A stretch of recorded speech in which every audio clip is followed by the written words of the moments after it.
Estamos num momento de pandemia, momento dolorido, doloroso, que gerou tantas mortes, mas gerou também algumas vidas. A poesia não deixou de cantar, mesmo no momento mais duro. Pelo menos essa é a experiência do mais recente livro do poeta Aleilton Fonseca, A Terra em Pandemia.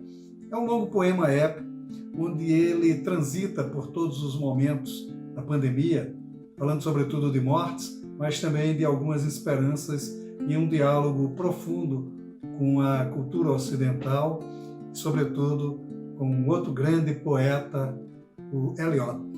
É uma leitura cuidadosa e instigante, como você vai ver nessa entrevista com o Aleilton Fonseca. Aleilton, você está lançando A Terra em Pandemia, que é um longo poema, um poema épico, como dizem aqui as pessoas que escreveram sobre o poema, um poema épico sobre essa situação vivida, né, com essa complexidade que tem sido esses dias de pandemia, né? Quer dizer, um poema escrito no calor da luta, né? Como é que foi essa experiência de escrever enquanto os fenômenos aconteciam? Vamos falar um pouco sobre o processo de criação desse poema. Olá, Maurício, um prazer enorme estar aqui contigo, falando dessa experiência que foi escrever este livro, A Terra em Pandemia, num contexto em que todos nós estamos submetidos, né, à angústia de um ponto fora da curva da vida humana e com a esperança de avistarmos o outro lado dessa travessia, não é verdade? E nesses momentos em que nós somos tomados por este choque, né, da quebra da previsibilidade, toda a nossa vida parou e nós fomos submetidos a uma necessidade de reorganizar o nosso dia a dia, a nossa cabeça.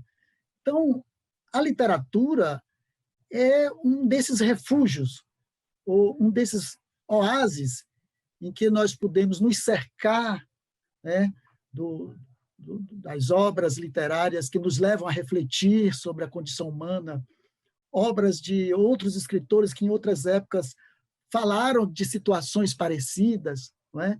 É hora de reler A Peste, de Camus, é hora de reler T.S. Eliot, né, a Terra Desolada, né, The Wasteland, porque são reflexões de outro tempo que, de repente, iluminam os nossos caminhos atuais.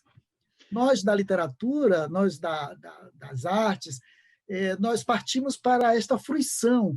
Nós vimos como os cantores fizeram lives, os artistas de teatro fizeram lives mostrando o seu trabalho, e os escritores, sobretudo os poetas, também foram para as redes sociais mostrando a sua poesia, lendo poesia, apresentando outros autores. Então, foi uma forma também de sobreviver existencialmente a essa grande situação difícil, né?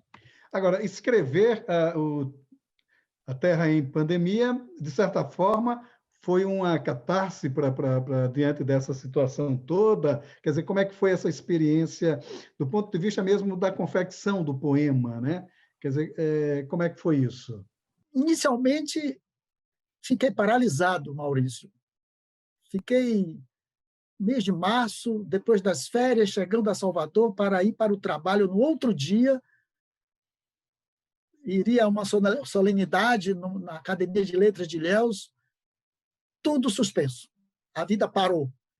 Durante praticamente o mês de março e abril, eu fiquei em casa, eu e minha esposa, também professora, ensaísta.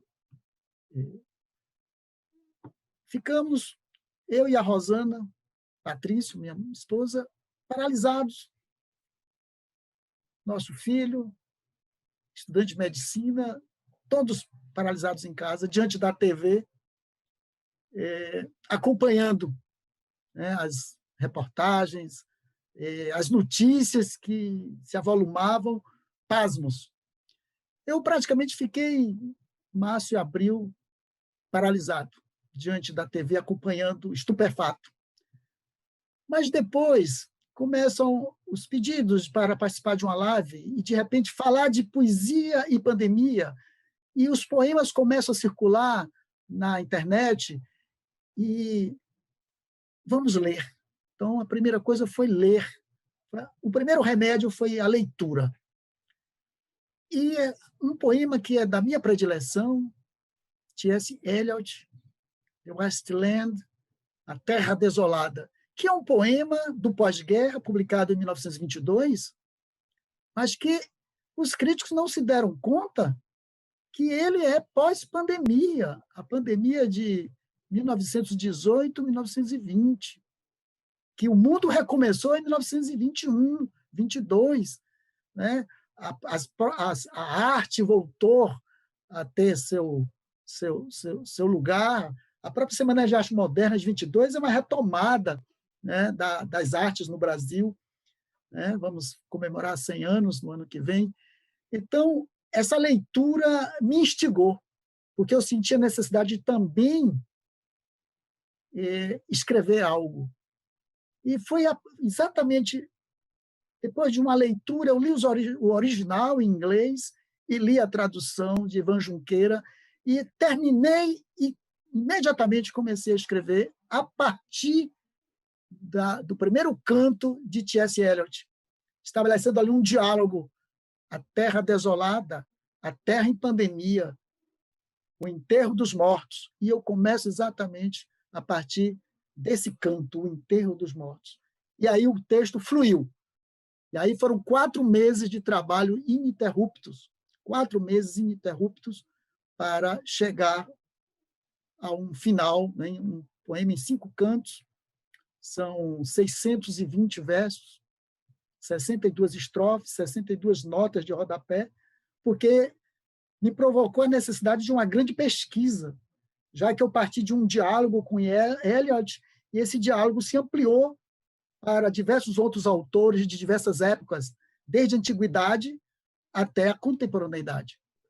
Há uma coisa interessante nisso tudo, porque a sua obra mais conhecida, pelo menos, eu sei que você já publicou outros livros de poemas, mas a sua obra mais conhecida é a do prosador, né? A do ensaísta também, né? Quer dizer, e por que essa opção em se expressar pela poesia? Foi instigado pelo Eliot ou teve outra provocação? Foi quase que natural. Realmente, você tem toda a razão, eu me fixei mais como prosador, contista, o ficcionista, mas a minha origem é a poesia. E, embora eu não publique tanto quanto a prosa, a poesia vai fluindo. De vez em quando se escreve um poema, vai ficando aí na gaveta para um futuro livro. E quando esse tema me veio assim com essa força, eu senti que era uma narrativa, mas é uma narrativa que pedia a disciplina da poesia, a disciplina do verso, a cadência do verso. E foi interessante isso, porque assim que eu elaborei o primeiro canto, eu gravei e enviei pelo WhatsApp para alguns amigos, e todos eles se entusiasmaram. São amigos escritores, críticos, professores de literatura, e um desses amigos muito próximos, Antônio Torres, o grande escritor Antônio Torres, disse logo de saída: olha, eu senti aqui um consórcio da voz do romancista com o poeta. Vai em frente. Antônio Carlos Sequim ficou entusiasmado: olha, eu quero ver este livro breve. Né? Ricardo Vieira Lima foi outro que também gostou muito da ideia inicial. E, na Bahia, Luiz Antônio Cajazeira Ramos ficou tão interessado que cada versão que eu fazia, eu enviava para ele, nós conversávamos, discutíamos. O próprio Ricardo Vieira Lima, a Heloísa Prazeres, uma poeta baiana também de nosso convívio. Então, eu costumo fazer isso, estou escrevendo um trabalho, assim como eles fazem comigo, mando para eles, conversamos, trocamos ideias, há sugestões, e foi um trabalho que foi tendo já um leitorado crítico desde o seu início. E foram várias versões até ficar pronto, porque várias vezes eu enviava para os amigos o texto dando como pronto, e assim que terminava de passar o zap com a última versão, já voltava a escrever alguma coisa, a ampliar, enfim, o poema se estabeleceu dessa maneira, né? O eu lírico é uma instância de criação que toma conta do escritor, o eu empírico, e que diz o que precisa fazer, aponta o que precisa ampliar, o que precisa pesquisar. Esse poema é realmente um trabalho que envolveu muita pesquisa, né? Pela primeira vez, claro que eu usei o meu acervo aqui, mas, em grande parte, foi uma pesquisa nos acervos da internet, porque hoje nós temos esse acesso às bibliotecas universais, não é? Então, isso facilitou muito esse trabalho de pesquisa e preencheu 4 meses da minha quarentena, né, me garantindo uma sobrevivência existencial que eu precisava muito naquele momento. A gente está falando muito do Eliot, mas você dialoga com várias outras vozes, Drummond, até Caetano Veloso, Thomas Mann, enfim, muitas referências culturais. Quer dizer, por que essa necessidade de, digamos assim, dialogar com o mundo, né? E, mais do que isso, com a cultura ocidental? Foi, de certa forma, um lenitivo à solidão que a pandemia impôs? Certamente. Maurício, você, como escritor e titular dessa maravilhosa biblioteca que eu vejo ao fundo, você sabe que, com o passar dos anos, as nossas leituras, nós vamos construindo a nossa enciclopédia particular na memória, né? E muitas vezes, quando estamos escrevendo, aparece uma lembrança, uma reminiscência de uma leitura, porque, de alguma forma, o que nós lemos de um determinado poeta, de um determinado filósofo, de um determinado ficcionista, de um artista, se concatena com aquela ideia que surge no fluxo da criação. Esse mistério da intertextualidade natural, algo que flui natural, que a gente nem força, mas que vem, e você faz a pesquisa para ter certeza do que está afirmando, fazer a nota, né? No caso de um poema que tem as notas, remetendo o leitor a essas fontes. Então, de certa maneira, sim, foi para trazer para a escrita do poema essas outras vozes que, de certa forma, formaram a minha voz ao longo das minhas leituras, não é? Então, tanto da cultura ocidental como da cultura oriental, né, filósofos, né, em várias outras línguas. Por isso, eu fiz questão de não traduzir, de citar o original, que é também uma lição eliotiana, não é?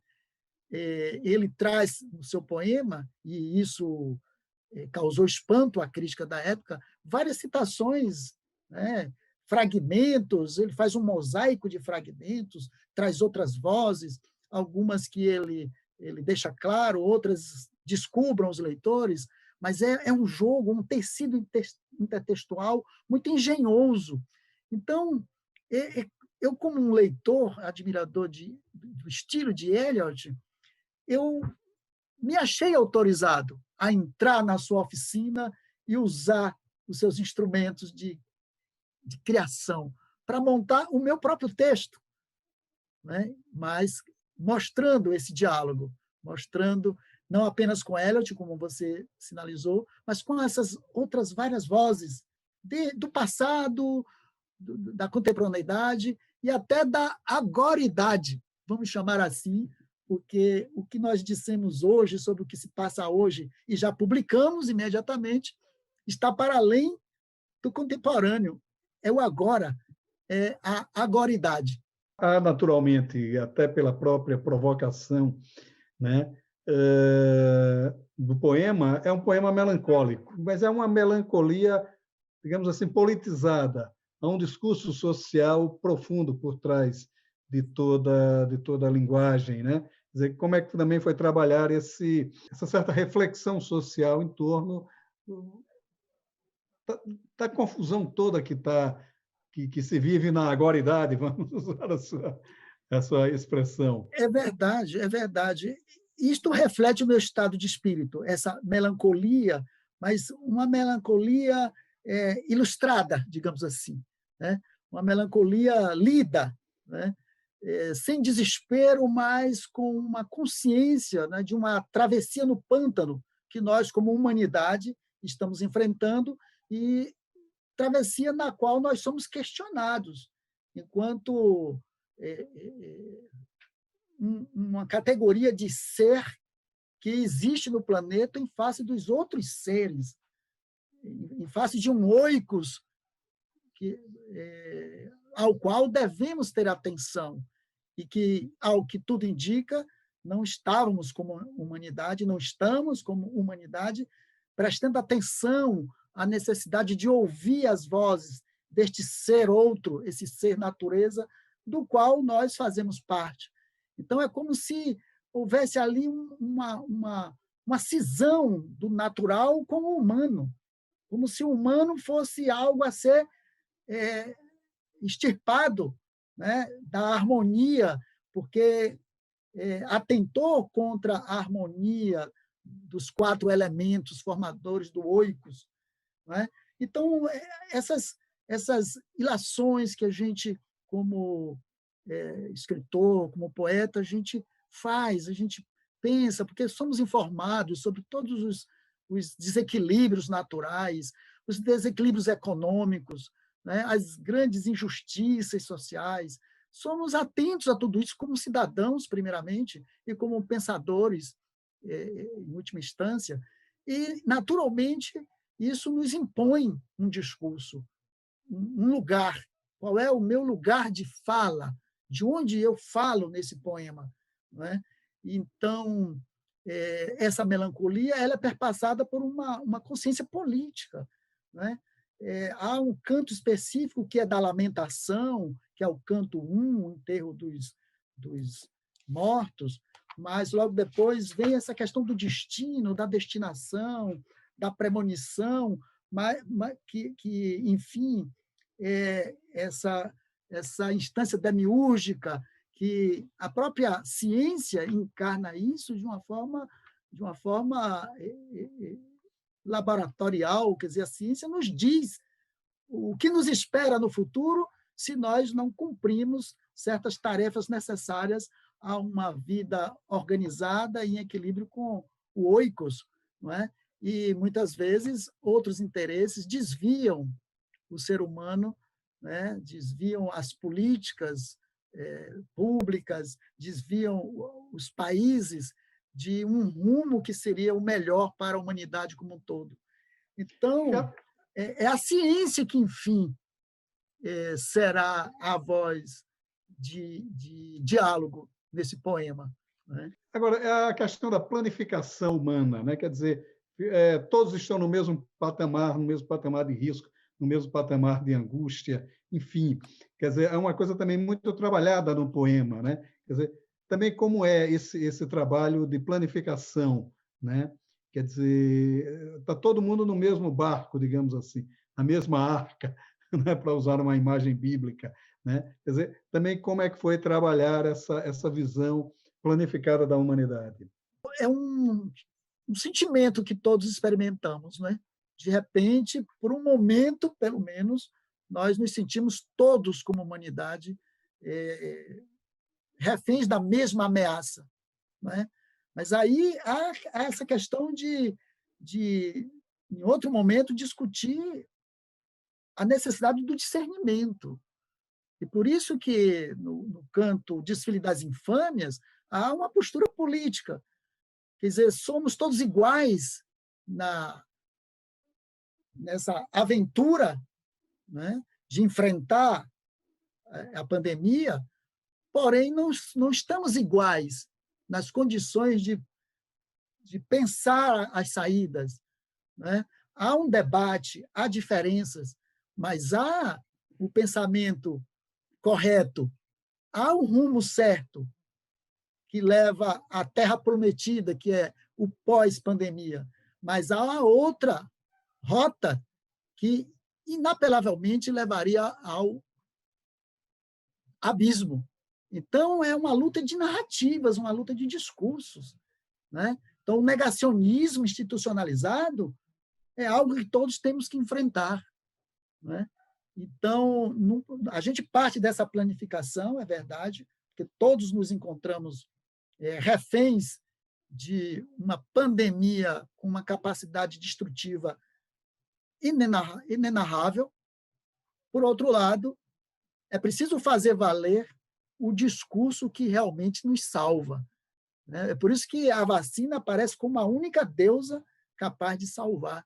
No mundo acostumado a muitas adorações, a muitos deuses, nesse momento agudo, apenas uma deusa gestada nos altares da ciência pode nos salvar. O poema não é que ele termine de maneira eufórica, mas ele pelo menos aponta uma certa perspectiva de esperança, vamos dizer assim, né? Porque não é nada eufórico. Quer dizer, também como é essa visão, de certa forma, futurista dentro do poema? O canto final, né? É o menor, são apenas 3 estrofes, né? São 3 estrofes, são todos decálogos, né? Então são 30 versos finais, em que aí comparece, né, a visão do poeta, que não é um otimista, né, ingênuo, mas também não é um pessimista total, né? Então, isso aí realmente é um final que reflete um ponto de vista de que há uma saída, que é possível, né, tomar um rumo que nos leve ao reequilíbrio dos 4 elementos, que nós nos curvemos diante de Gaia, né, para citar a visão dos antigos sobre o planeta, né, sobre a natureza, que a natureza volte a ser para nós, seres humanos, a mãe que deve ser, portanto, honrada, né, amada, no sentido de que é no seu ventre que nós vivemos o dia a dia. Nós viemos dela e para ela voltaremos. Quer dizer, nós somos, né, uma constituição orgânica, né, do corpo geral da natureza. É isso que nós precisamos recuperar, esse religare com a natureza, um verdadeiro religare necessário com essa concepção de uma natureza da qual nós somos pequenas células, né, e que formamos este grande corpo com todos os outros, né, elementos, né? Nós somos constituídos dos 4 elementos, nós somos parte dos rios, nós somos parte da terra, do ar, nós somos energia, nós somos fogo. Então, eu acho que aí lembra um pouco Bachelard, né? A poesia dos 4 elementos, né? Porque a poesia é este canto que nos reintegra. Não é à toa que Otávio Paz fala, né, da poesia como uma outra voz, capaz de nos preservar a nossa condição de humanidade. Maravilha, foi um desafio, né? E um desafio, quer dizer, ao calor da hora, como diziam os antigos cronistas de jornais, né? Mas que foi enfrentado, né, Aleildo? Não podia ser de outra forma. E, como sabemos, as redes sociais são veículos urgentes, né? Nós vamos encontrar muitos poemas, muitas obras de arte em que os artistas, os poetas, os ficcionistas expressam, não é, a sua visão desse momento tão agudo, desse momento tão urgente. E, de fato, a literatura é esse oásis, é esse ponto fora da curva de onde nós podemos lançar um olhar, né, que envolva, né, toda esta paisagem humana, né, todos os discursos, e, a partir dali, cada um dá a sua contribuição, cada um pinta o seu quadro, faz o seu ato do teatro, escreve seu poema, né, faz a sua canção, e, com isso, nós vamos agregando ao saber científico, que é um dos pilares da civilização contemporânea, e que nós não podemos deixar que esses pilares sejam abalados como política, né, como política de Estado, e os discursos das artes, o discurso da literatura, o discurso da poesia compõem estes saberes afetivos, que, fazendo essa transição entre o poder, o pensamento científico e o pensamento lírico, nós tenhamos aí, né, um equilíbrio, né, de conhecer e sentir a Terra como esta mãe Gaia, como este oikos de nossa existência plena. Maravilha, Lito. Muito obrigado pela sua participação aqui no Leituras. Um abraço. Meu caro Maurício Melo Júnior, uma satisfação imensa bater este papo aqui com você. Muito obrigado.